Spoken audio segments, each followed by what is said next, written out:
Mesdames, Messieurs, bonjour et bienvenue dans ce Trésor au Bénin. Voici le sommaire. Nouvelle tendance observée dans nos villes où les femmes embrassent et exercent les métiers autrefois exclusivement réservés au sexe masculin.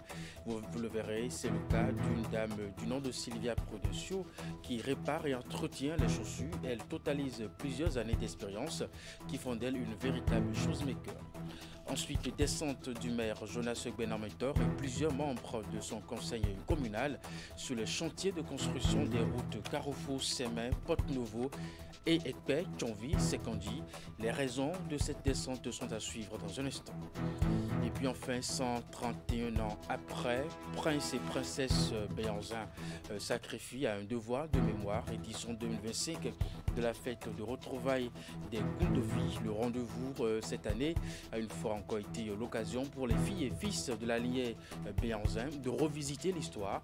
Les actes de bravoure du roi Béanzin ont été rappelés. Un accent particulier a été mis sur l'héroïque rencontre du 25 janvier 1894.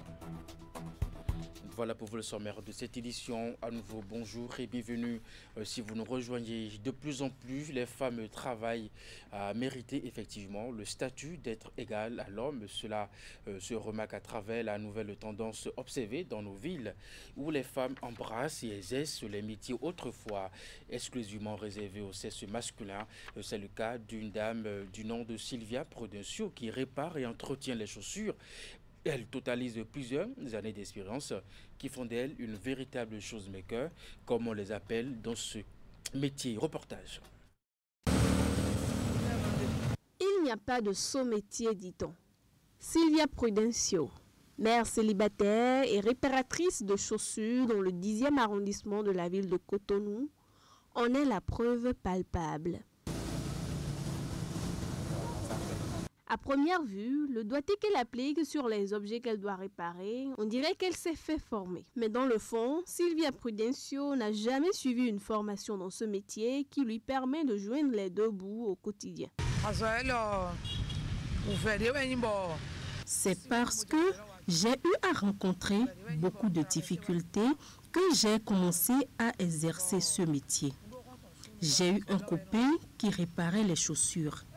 Ce dernier ne nous nourrissait pas, mes enfants et moi. Mais j'avais l'habitude de le suivre quand il travaillait. J'observais ses faits et gestes. Je n'ai pas appris ce métier. Frustré par son comportement, j'ai demandé à Dieu de m'aider à m'y essayer. Toujours matinale, cette jeune dame exerce ce métier que d'aucuns qualifient de métier d'homme. Connue pour son travail bien fait avec finesse et minutie, elle est très sollicitée. Au début, j'avais honte, mais cela ne m'a pas empêché de continuer. Quelques années après, les clients affluaient. Cela fait près de 10 ans maintenant que j'exerce ce métier. Généralement, les premiers clients s'amènent vers la réparatrice de chaussures en début de matinée et pas de répit pour le reste de la journée, confie-t-elle. Après les salutations et explications du client sur la qualité du service qu'il recherche, on passe à l'étape des négociations pour ce qui est du coût de la prestation. Je viens de temps en temps voir madame pour lui proposer mes chaussures qu'elle essaie de réparer et je suis souvent satisfait. Je l'ai connue quand elle était de l'autre côté, elle était sur l'autre voie. Bon, c'est juste quand je viens en ville, je cherche quand même des gens et pour me réparer mes chaussures. Bon, il faut essayer quand même un jour, c'est comme ça qu'on s'est connus. Et je pense que je suis toujours satisfait de ces services. Sylvia Prudencio ne s'occupe pas que de la réparation des chaussures endommagées. Elle les entretient avec les cirages et autres astuces dont elle est la seule à détenir le secret. C'est d'ailleurs ce qui marque la différence entre son service et celui que proposent d'autres du même domaine. Je réfléchis et j'utilise beaucoup de techniques pour satisfaire mes clients. Je ne sollicite personne d'autre pour m'aider. Je répare les chaussures moi-même. Certains clients disent que je suis un peu chère, mais je leur explique que le prix est proportionnel à la qualité du travail que je leur rends. Ils essaient parfois de me duper. Les recettes quotidiennes de la shoemaker tirées de son travail lui permettent de subvenir à ses besoins et ceux de ses 2 enfants dont elle a la charge. Pour elle, le métier qu'elle exerce nourrit son homme. Il y a quelques années, je faisais 8 000 francs par jour comme recette. Aujourd'hui, je suis pratiquement à 5 000 francs par jour. Il y a des jours ou des semaines au cours desquelles je n'ai pas de clients. L'essentiel pour moi, c'est de nourrir mes enfants, payer leur scolarité et mon loyer. Dans cette satisfaction qu'elle affiche se cachent des difficultés qu'elle tente de résoudre au quotidien. Je rencontre d'énormes difficultés dans ce métier. Les aiguilles me déchirent les doigts, le marteau me blesse. C'est très compliqué, mais vu que c'est cela qui me nourrit, je m'y fais. Surtout quand il s'agit de coudre les rondies, c'est plus difficile. Je ne me décourage pas au vu de cela, car je n'ai vraiment pas le choix.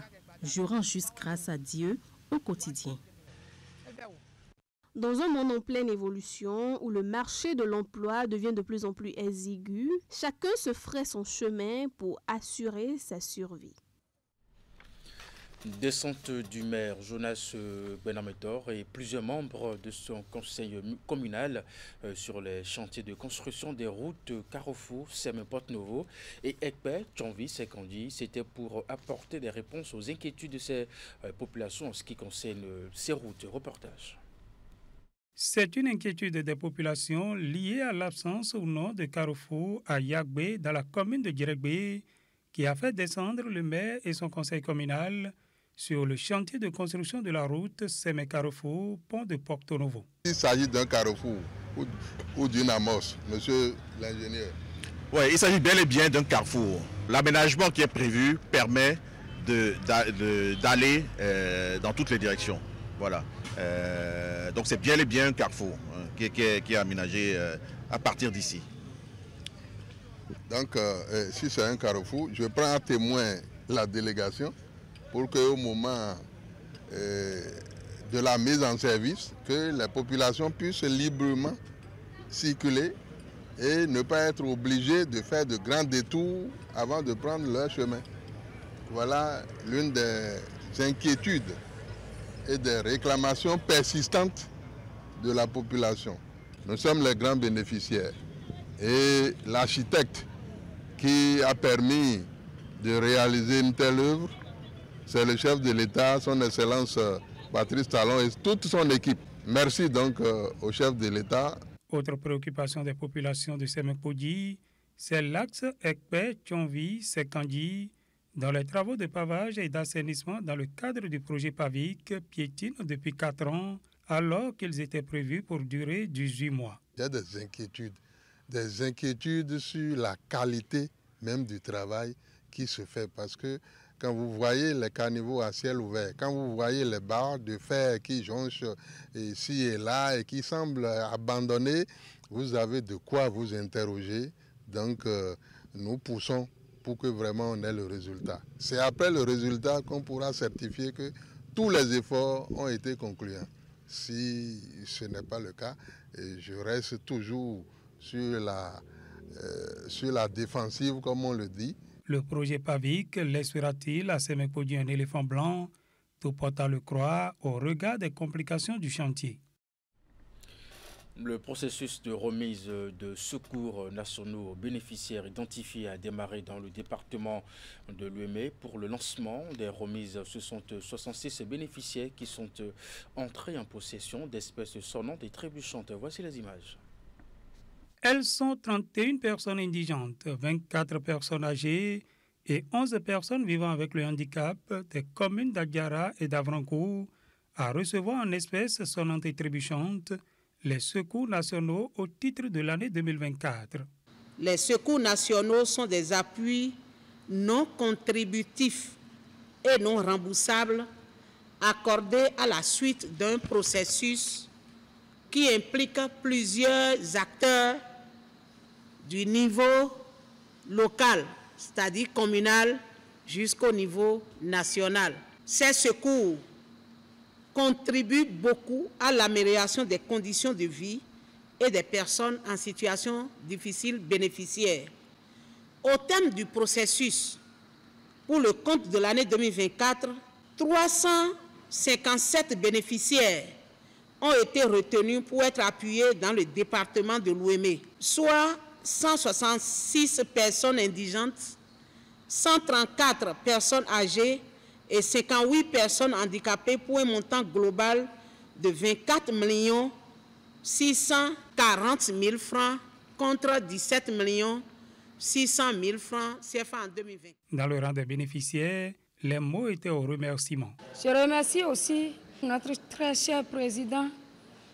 Merci pour tout ce qu'il fait pour nous, les personnes handicapées et personnes en situation difficile. L'enveloppe qu'ils nous ont remis ce matin afin que notre situation de vie soit améliorée. Solange Dio sera prochainement dans les autres communes de l'Ouémé pour satisfaire les autres bénéficiaires des secours nationaux. Quelques mois après la réorganisation et l'installation du comité de gestion des gares routières de Bohican, l'heure est au bilan profitant de la cérémonie de présentation. Entre les divers acteurs des espaces de transit de la commune, Alexis Bakpé et son équipe ont également présenté aux invités le point des actions menées par le comité afin d'assurer le bon fonctionnement des différentes gares. Le rendez-vous a aussi été l'occasion de recueillir les attentes des diverses catégories d'acteurs, animant donc les lieux, puis de prendre de nouvelles dispositions pour une meilleure collaboration. Imet Elena Moussou pour les détails. Un peu plus d'un an après son installation, l'équipe des responsables des gares routières de Bohican rend ici compte aux acteurs. Pour cette activité de réédition, ils étaient nombreux à répondre à l'appel de Alexis Bakpé et des membres du comité. Vendeuses, conducteurs et autres, nul n'a voulu se faire compter l'événement. Ça fait 2 ans qu'ils sont là et ils ont jugé bon de nous rendre compte de leurs actions, de leurs activités, tout ce qu'ils ont eu à faire pendant cette période. L'instant d'une demi-journée, les diverses actions menées ainsi que les résultats obtenus ont été exposés. Les difficultés rencontrées, de même que les attentes de chaque catégorie d'acteurs, ont aussi fait objet de débat. Je suis très content de voir que le combat que nous avons fait a porté ses fruits. Parce que ces acteurs ont compris aujourd'hui qu'ils sont quand même un maillon du secteur et de la chaîne de l'économie du Bénin. Et aujourd'hui, leur participation au niveau de la construction de la ville de Bohican n'est pas négligeable. Ils ont réalisé beaucoup de choses. Je les encourage. Nous qui sommes leurs aînés, nous sommes là pour les orienter, pour les accompagner. Et j'ai pris l'engagement au nom du maire que le conseil communal soutient ces acteurs. Même s'ils ont des problèmes, n'importe quoi, des difficultés, il suffit que ça soit partagé et ensemble, on va trouver les solutions. Saluant l'engagement des uns et des autres à les accompagner pour l'atteinte des objectifs, Alexis Bakpé et son équipe ont également pris de nouvelles dispositions en vue de la bonne marche des activités sur les différentes gares de la ville. Nous qui sommes utilisateurs des gares routières, que ce soit les émigrants, que ce soit les femmes, que ce soit nous-mêmes les conducteurs, il faut que nous restons ensemble et décider un jour où nous allons désormais fêter et que c'est la fête de la gare. Donc à l'unanimité, nous avons choisi toutes les 15 février. Dès que nous aurons fini de faire tout chose, on va aller rencontrer le premier autorité et on va lui suggérer la date qui a été arrêtée. Si vous faites un bon constat, à 100%, l'équipe est en place, c'est une émanation des syndicats. Quand aujourd'hui on dit qu'il y a plus de syndicats dans le milieu du transport, c'est la preuve que le syndicat est bel et bien là. Grand moment d'échange et de partage, la séance a aussi été l'occasion pour les organisateurs de présenter les civilités aux divers acteurs des gares routières de Bohican. Comme veut, ces dirigeants souhaitent à leurs collaborateurs et autres une fructueuse année 2025 couronnée de réussite, la concrétisation de leurs plus grands rêves et surtout que l'unité de même que la fraternité prévalent dans chacun des espaces de transit de la commune. Le collège d'enseignement général d'Abomey-Calavi a abrité les manifestations de la journée mondiale des zones humides. Les responsables de l'agence béninoise pour l'environnement et les autres acteurs de la chaîne de protection de l'environnement ont choisi cette année d'associer les jeunes apprenants à la nécessité de protéger les zones humides. Les élèves du CEG2 d'Abomey-Calavi ont donc été formés et sensibilisés à travers les communications afin de comprendre ce qu'on entend par zone humide et comment les protéger. Je rappelle que la dite journée se célèbre officiellement le 2 février de chaque année, étant donné que son avènement coïncide avec la mise sur pied de la convention Ramsar relative aux zones humides d'importance internationale le 2 février 1997 en Iran. Le point avec Vigile Akhodeyan. Après la présentation des communications, les apprenants du collège d'enseignement général 2 d'Abomey-Calavi sont fixés quant à la définition de zones humides. Ils ont également reçu des informations sur les différentes zones humides que le Bénin a inscrites sur la liste des sites Ramsar d'importance internationale. De tout ce qu'on a dit ce matin, j'ai retenu premièrement qu'il y a une convention qui s'occupe de la sensibilisation des zones humides et de leur préservation. C'est la convention Ramsar. On a aussi relevé les zones humides qui sont les mangroves, les lacs, les marais salés, et je peux noter le lac Nokwe comme zone humide, le fleuve Wémé. C'est un immense honneur pour nous de recevoir une telle journée à partir du moment où les apprenants ont ces thématiques aussi dans certaines disciplines telles que les sciences de la vie et de la terre, telles que l'histoire et géo. Et dans leur réinvestissement, ceci permettra pour ces apprenants de pouvoir comprendre qu'ils ont en charge la sauvegarde de l'environnement. Il s'agit ici d'une activité d'information, d'éducation et de communication à l'égard des plus jeunes pour marquer la Journée internationale des zones humides, célébrée le 2 février dernier sur le thème « Protéger les zones humides pour notre avenir commun ». Et quand on parle d'avenir, on voit tout de suite les plus jeunes. Donc nous avons souhaité aujourd'hui informer ces plus jeunes-là, puisque pour protéger, il faut connaître. C'est une sensibilisation, sensibiliser les jeunes pour qu'ils comprennent davantage qu'est-ce qu'on appelle les zones humides, d'importance internationale surtout, les zones humides en sens large, pour qu'ils comprennent que désormais, les zones humides sont des endroits protégés, pas des endroits où il faut déféquer, pas des endroits où il faut jeter les ordures, pas des endroits qu'il faut combler. C'était aussi l'occasion pour les responsables de l'Agence béninoise pour l'environnement d'attirer l'attention de ces apprenants sur les fonctions des zones humides en tant que réservoir de biodiversité et sur l'avantage qu'il y a à les protéger. Il est attendu d'eux qu'ils soient auprès de leurs parents, non seulement les relais de tout ce qu'ils auront appris ici, pour que les parents sachent l'importance des zones humides, mais également les ambassadeurs de la cause des zones humides. Dans la suite de cette édition, le bureau de l'Académie nationale des sciences, arts et lettres du Bénin a tenu bien entendu son assemblée plénière ordinaire. La rencontre a permis de présenter le rapport de la gestion au titre de l'année 2024. Il en ressort que la majorité des activités prévues ont été exécutées. Cependant, pour 2025, des défis restent à relever. Ils en sont conscients et espèrent bien entendu le soutien habituel du gouvernement pour l'atteinte des objectifs. Teddy Goudalo. C'est une obligation statutaire qui mobilise dans cette salle les membres de l'Académie nationale des sciences, arts et lettres du Bénin. Il s'agit pour ces membres du bureau de l'Ansalbe de présenter le rapport de la gestion de l'année 2024 aux académiciens. 2024 a été une année où, avec le financement que nous accorde l'État, nous avons fait quand même pas mal de choses. Nos différentes structures, au point des activités des structures, ont fonctionné de façon régulière. Les organes statutaires ont pu tenir leurs réunions, participer à des événements extérieurs au niveau d'autres académies, en dehors du Bénin, participer à des réunions à l'extérieur, etc. Les autres structures actives de l'académie, c'est-à-dire le collège et les commissions, ont programmé des activités qui ont été inscrites dans le plan d'action annuel et ces activités ont été menées. Au vu du rapport de travail annuel présenté, la qualité des résultats issus des recherches menées saute à l'œil.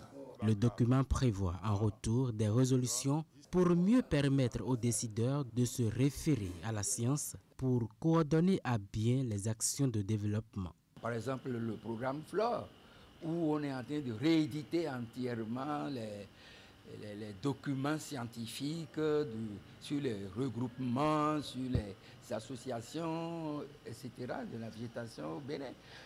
Si vous prenez rien que cet aspect flore et vous comparez avec ce qui est de l'autre côté, par exemple dans éthique, où on a parlé d'associer médecine moderne, dite moderne et médecine traditionnelle, la liaison est rapide. Si nous n'avons pas une bonne connaissance de notre flore, comment nous pouvons l'utiliser en phytothérapie? Donc, les travaux de l'académie sont des travaux qui répondent à des objectifs de développement. L'académie a pour mission générale la promotion du développement humain global et durable au Bénin par les sciences, les arts et les lettres. Et pour finir cette édition, je vous l'annoncer en titre, édition 2025 de la fête de retrouvailles des Gundovi. Le rendez-vous cette année a une fois encore été l'occasion pour les filles et fils de la lignée Béhanzin de revisiter l'histoire. Les actes de bravoure du roi Béhanzin ont été rappelés. Un accent particulier a été mis sur l'héroïque rencontre du 25 janvier 1894. 131 ans après, prince et princesse Béhanzin sacrifient à un devoir de mémoire. Diverses activités ont meublé ces retrouvailles. Les précisions avec Imet Hélène Moussou et Georges Vaudounon.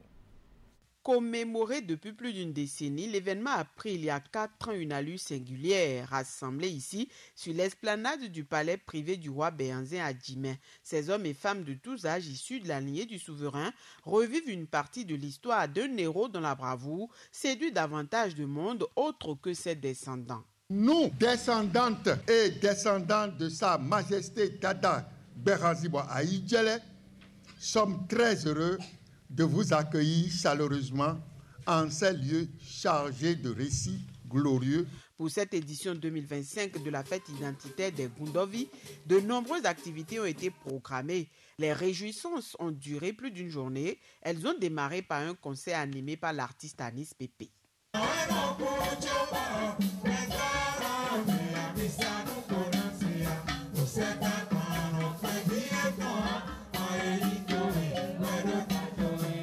25 janvier 1894, 25 janvier 2025, 131 ans après la date de l'inédite rencontre de Goro, prince et princesse revisitent ici encore les temps forts du règne du roi Béhanzin, notamment les différentes étapes de sa résistance aux colons, les nombreuses localités parcourues pendant les diverses luttes menées, les circonstances de même que d'autres faits mémorables sont évoquées. Dada Béhanzin, lui, il a dit non aux Français. Il a résisté et il a jusqu'au sacrifice suprême. Donc nous devons montrer aux générations futures que quand on est engagé, on reste très engagé et il faut respecter les engagements. Je voudrais vous saluer, vous reconnaître cette organisation depuis quelques années et espérer qu'ensemble, les filles et les fils de Dahomey puissent se retrouver autour de cet événement important pour qu'au marché du donner et de recevoir, l'histoire de Dahomey puisse être connue de tous. L'histoire de Dahomey puisse être valorisée. Moment de partage, de communion et de fraternité. Ces retrouvailles ont été une réussite. Divers tableaux artistiques ont meublé les festivités. Des prix ont également été décernés à plusieurs personnes pour leur engagement à promouvoir et à faire rayonner la culture. Chaque invité et participant aux manifestations sont appelés à pérenniser l'héritage de ce précurseur du nationalisme. Et c'est bien la fin de ce 13h au Bénin. Merci de l'avoir suivi, de votre fidélité à nos programmes à 16h. Votre bulletin d'information 19h30, la grande édition de la soirée. Portez-vous bien et à très bientôt.